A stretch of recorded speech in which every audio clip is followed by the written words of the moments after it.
Assalamualaikum warahmatullahi wabarakatuh. Perkenalkan, nama saya Amartya Widya Putri, NIM 152180090. Di sini saya akan menjelaskan tentang metode penelitian, jenis, populasi, sampel, teknik sampling, jenis data, dan sumber data.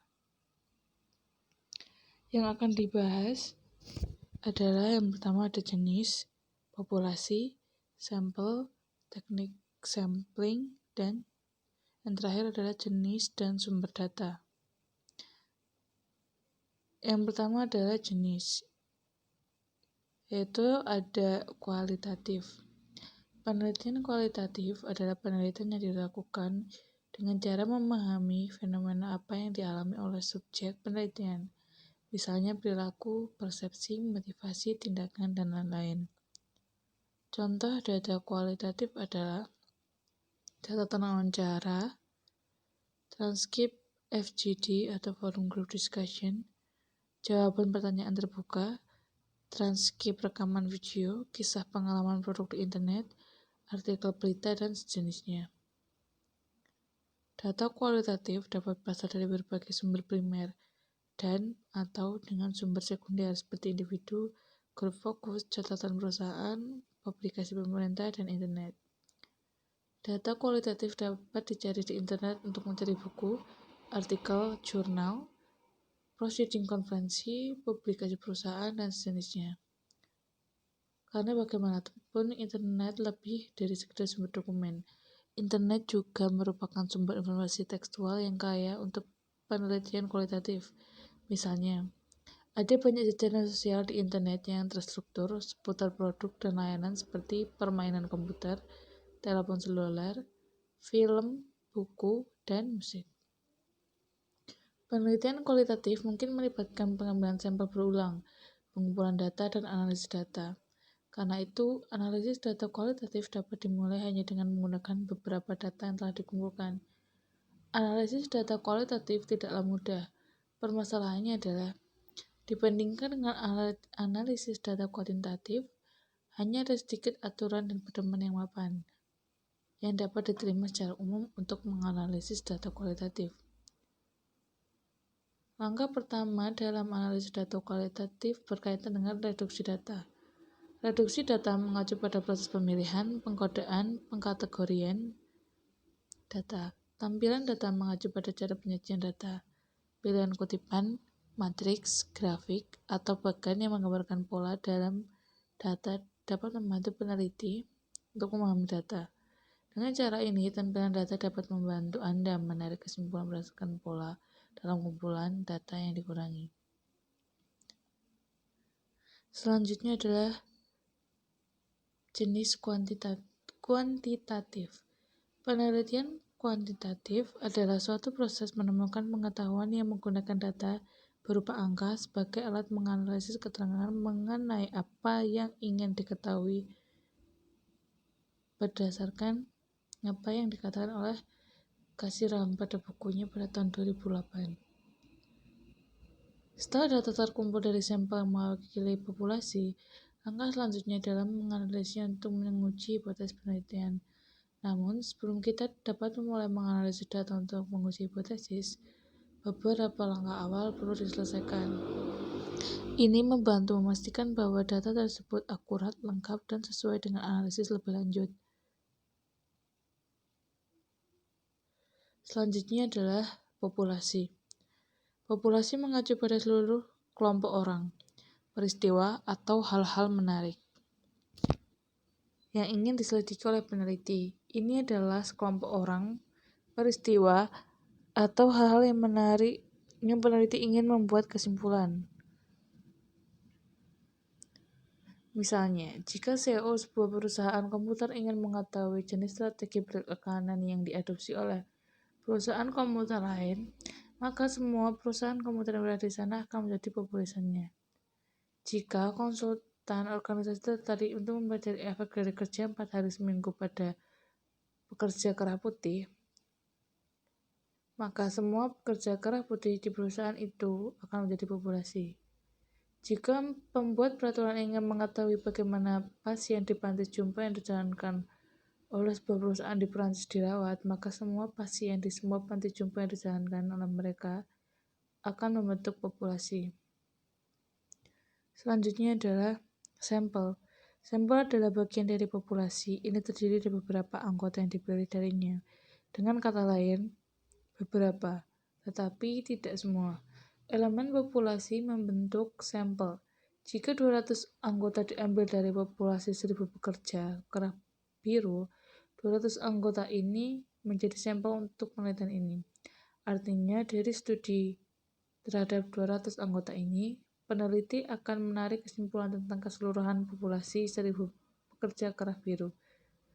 Begitu pula jika ada 145 pasien rawat inap di sebuah rumah sakit dan 40 diantaranya harus disurvei oleh pengelola rumah sakit untuk menilai tingkat kepuasannya terhadap pengobatan yang diterima, maka 40 anggota ini akan dijadikan sampel. Sampel dengan demikian adalah subkelompok atau subset dari populasi. Dengan mempelajari sampel, peneliti harus dapat menarik kesimpulan yang dapat digeneralisasikan untuk populasi yang menarik. Selanjutnya ada teknik sampling. Yang pertama ada simbol random sampling. Desain pengambilan sampel ini paling baik jika generalisasi dari temuan ke seluruh populasi adalah tujuan utama penelitian. Harus dicatat bahwa dalam beberapa kasus di mana biaya menjadi pertimbangan utama, yaitu sumber daya yang terbatas, dan jumlah elemen dalam populasi sangat besar dan atau tersebar secara geografis, desain pengambilan sampel acak sederhana mungkin bukan paling diinginkan, karena bisa menjadi sangat mahal. Dengan demikian, baik kritisitas, generalisasi, dan pertimbangannya, biaya ikut bermain dalam pilihan desain pengambilan sampel ini. Yang kedua ada stratified random sampling. Rancangan pengambilan sampel ini yang paling efisien adalah pilihan yang baik ketika diperlukan informasi yang berbeda mengenai berbagai strata dalam populasi yang diketahui berbeda dalam parameternya. Yang ketiga ada systematic sampling. Jika kerangka pengambilan sampelnya besar dan daftar elemen tersedia dengan mudah di suatu tempat, seperti direktori telepon, pengajian perusahaan, daftar kepentingan, dan lain-lain, maka prosedur pengambilan sampel yang sistematis akan menawarkan keuntungan, kemudahan, dan kecepatan dalam mengembangkan sampel. Pengambilan sampel sistematis tidak disarankan di mana bias sistematis dapat diantisipasi untuk hadir. Misalnya, pengambilan sampel sistematis dari direktur personal sebuah perusahaan, terutama jika memiliki jumlah karyawan yang sama di setiap departemen, yang mencantumkan nama-nama departemen secara individu, dengan kepala departemen dicantumkan terlebih dahulu, dan sekretaris dicantumkan selanjutnya. Memiliki bias yang melekat, kemungkinan bias sistematis yang merayap ke dalam data tidak dapat dikesampingkan dalam kasus ini, karena proses seleksi mungkin akhirnya memilih masing-masing kepala departemen atau sekretaris departemen sebagai subjek sampel. Hasil dari sampel seperti itu jelas akan bias dan tidak dapat digeneralisasikan. Meskipun menggunakan prosedur pengambilan sampel probabilitas, pengambilan sampel sistematis harus dihindari dengan hati-hati dalam kasus di mana bias sistematis yang diketahui mungkin terjadi. Yang keempat ada cluster sampling. Rancangan pengambilan sampel ini paling berguna jika suatu kelompok heterogen dipelajari pada satu waktu. Yang kelima ada area sampling. Pengambilan sampel area paling cocok jika tujuan penelitian terbatas pada lokalitas atau area tertentu seperti yang sudah dijelaskan tadi. Yang selanjutnya ada double sampling. Desain ini memberikan informasi tambahan dengan pengeluaran tambahan minimal. Dalam contoh wawancara keluar sebelumnya, beberapa individu yaitu subset dari sampel klaster asli mungkin telah mengindikasikan bahwa mereka mengundurkan diri karena perbedaan filosofis dengan kebijakan perusahaan. Peneliti mungkin ingin melakukan wawancara mendalam dengan individu-individu ini untuk memperoleh informasi lebih lanjut mengenai sifat dari kebijakan yang tidak disukai. perbedaan filosofis yang sebenarnya dan mengapa isu-isu khusus ini penting bagi sistem nilai individu. Informasi rinci tambahan dari kelompok sasaran melalui desain pengambilan sampel ganda. Yang selanjutnya ada convenience sampling.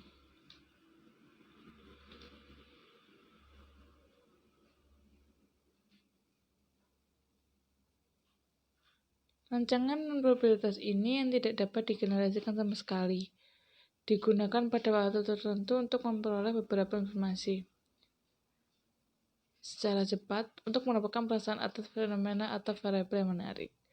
Selanjutnya ada judgment sampling, satu jenis purposive sampling. Desain pengambilan sampel penilaian digunakan di mana pengumpulan masukan informasi khusus pada bidang teknologi yang diteliti sangat penting, dan penggunaan desain pengambilan sampel lainnya tidak akan menawarkan peluang untuk mendapatkan informasi khusus. Selanjutnya ada quote sampling, jenis kedua dari purposive sampling. Rancangan pengambilan sampel ini memungkinkan untuk memasukkan semua kelompok dalam sistem yang diteliti. Dengan demikian, kelompok yang jumlahnya kecil tidak terabaikan. Kelompok terakhir juga harus dimasukkan dalam sampel karena ada kemungkinan mereka menganggap ini sebagai fasilitas yang hanya menguntungkan orang tua dari anak-anak di taman kanak-kanak. Dan karena itu membenci gagasan itu. Sangat mudah untuk melihat bahwa menggunakan pengambilan sampel kuota akan menjadi penting dalam kasus seperti ini. Akibatnya, seperti yang dapat dilihat dari diskusi tentang desain pengambilan sampel sejauh ini, keputusan tentang desain yang akan digunakan tergantung pada faktor termasuk yang berikut. Yang pertama, luasnya pengetahuan sebelumnya di bidang penelitian yang dilakukan. Yang kedua, tujuan utama studi, generalisasi, efisiensi mengetahui lebih banyak tentang subkelompok dalam suatu populasi, memperoleh beberapa informasi cepat, bahkan jika tidak dapat diandalkan hal lain. Yang ketiga, pertimbangan biaya. Apakah ketepatan dan kemampuan generalisasi sebanding dengan investasi tambahan waktu, biaya, dan sumber daya lain dalam menggunakan desain pengambilan sampel yang lebih canggih? Meskipun demikian, apakah suboptimalisasi karena kendala biaya atau waktu diperlukan? Yang terakhir ada snowball sampling. Snowball sampling adalah teknik pengambilan sampel yang pada mulanya jumlahnya kecil, tetapi makin lama makin banyak berhenti sampai informasi yang didapatkan dinilai telah cukup. Teknik ini baik untuk diterapkan jika calon responden sulit untuk diidentifikasi. Selanjutnya ada jenis dan sumber data. Data dapat diperoleh dari sumber primer atau sekunder. Data primer mengacu pada informasi yang diperoleh langsung oleh peneliti tentang variabel-variabel yang diminati untuk tujuan penelitian tertentu. Data sekunder mengacu pada informasi yang dikumpulkan dari sumber yang sudah ada. Beberapa contoh sumber data primer adalah individu, kelompok fokus, panel responden yang secara khusus dibentuk oleh peneliti, dan dari siapa pendapat dapat dicari tentang masalah tertentu dari waktu ke waktu. Atau beberapa sumber tidak mengganggu seperti tempat sampah, internet, juga dapat berfungsi sebagai sumber data primer ketika kuesioner diberikan di atasnya. Data juga dapat diperoleh dari sumber sekunder, misalnya arsip atau arsip perusahaan, publikasi pemerintah, analisis industri yang ditawarkan oleh media, situs web, internet, dan sebagainya. Dalam beberapa kasus, lingkungan atau pengaturan dan peristiwa tertentu dapat menjadi sumber data, misalnya mempelajari tata letak tanaman. Kami pertama-tama akan memeriksa 4 sumber utama data individu, kelompok fokus, panel, dan metode yang tidak mengganggu, dan kemudian membahas sumber sekunder. Oke, yang pertama ada sumber data utama. Individu memberikan informasi saat diwawancarai, diberikan kuesioner, atau diamati. Wawancara mendalam kelompok atau kelompok fokus adalah sumber lainnya yang kaya akan data primer. Yang pertama, ada kelompok fokus. Kelompok fokus biasanya terdiri dari 8 hingga 10 anggota dengan moderator memimpin diskusi selama sekitar 2 jam tentang topik, konsep, atau produk tertentu. Anggota umumnya dipilih berdasarkan keahlian mereka dalam topik yang dicari informasi. Sesi fokus ditujukan untuk mendapatkan kesan, interpretasi, dan pendapat responden. Saat anggota berbicara tentang acara, konsep, produk, atau layanan, moderator memainkan peran penting dalam mengarahkan diskusi dengan cara menarik untuk mencari informasi yang dicari dan membuat anggota tetap pada jalurnya. Diskusi kelompok fokus pada topik tertentu di lokasi tertentu dan pada waktu tertentu juga memberikan kesempatan untuk format yang fleksibel dan mengalir bebas bagi para anggota. Tanggapan yang tidak terstruktur dan spontan diharapkan dapat mencerminkan pendapat, ide, dan perasaan asli anggota tentang topik yang sedang dibahas. Grup fokus relatif murah dan dapat memberikan data yang cukup dapat diandalkan dalam jangka waktu yang singkat. Yang kedua ada peran moderator. Pemilihan dan peran yang dimainkan oleh moderator sangatlah penting. Moderator memperkenalkan topik, mengamati, dan mencatat atau merekam diskusi. Moderator tidak pernah menjadi bagian integral dari diskusi, tetapi hanya mengarahkan kelompok secara persuasif untuk mendapatkan semua informasi yang relevan dan membantu anggota kelompok untuk melewati kebuntuan yang mungkin terjadi. Moderator juga memastikan bahwa semua anggota berpartisipasi dalam diskusi dan tidak ada anggota yang mendominasi grup. Yang ketiga adalah sifat data yang diperoleh melalui kelompok fokus. Perlu dicatat bahwa meskipun data yang diperoleh melalui anggota kelompok yang homogen ini lebih murah daripada yang melalui berbagai metode pengumpulan data lainnya, dan juga memungkinkan analisis yang cepat, analisis isi dari data yang diperoleh hanya memberikan informasi kualitatif dan bukan kuantitatif. Namun, ketika informasi eksplorasi dikumpulkan sebagai dasar untuk penelitian ilmiah lebih lanjut, kelompok fokus memiliki fungsi yang penting. Misalnya, nilai grup fokus dalam mengeksplorasi konsep kekayaan intelektual saat diskusi animasi berlangsung, ada aliran ide-ide baru yang kebetulan di antara anggota kelompok yang mendiskusikan nuansa dari setiap proses berpikir. Dengan demikian, para peneliti terbantu untuk memperoleh wawasan berharga dari efek bola salju dari diskusi tersebut. Singkatnya, kelompok fokus digunakan untuk pertama, ada studi eksplorasi. Yang kedua, membuat generalisasi berdasarkan informasi yang disukai oleh mereka. Yang ketiga, melakukan survei sampel. Yang selanjutnya ada video konferensi. Jika variasi regional dalam tanggapan diharapkan, beberapa kelompok fokus dapat dibentuk termasuk moderator terlatih di lokasi berbeda. Proses ini dengan mudah difasilitasi melalui video conferencing. Dengan memperbesar anggota tertentu, isyarat dan gerak tubuh nonverbal individu tersebut dapat ditangkap sebagaimana dan bila diinginkan. Ini juga meniadakan kebutuhan pengamat yang melalui cermin satu arah. Dengan kemajuan besar dalam kemajuan teknologi dan fasilitas komunikasi, dengan moderator dengan menyampaikan pesan instan. Video conference sebagai sarana mengumpulkan informasi dari berbagai kelompok di lokasi yang jauh memang merupakan prospek yang menjanjikan di masa depan. Perlu dicatat bahwa kelompok fokus online juga umum. Email, situs web, dan ruang obrolan internet juga memfasilitasi sesi kelompok fokus.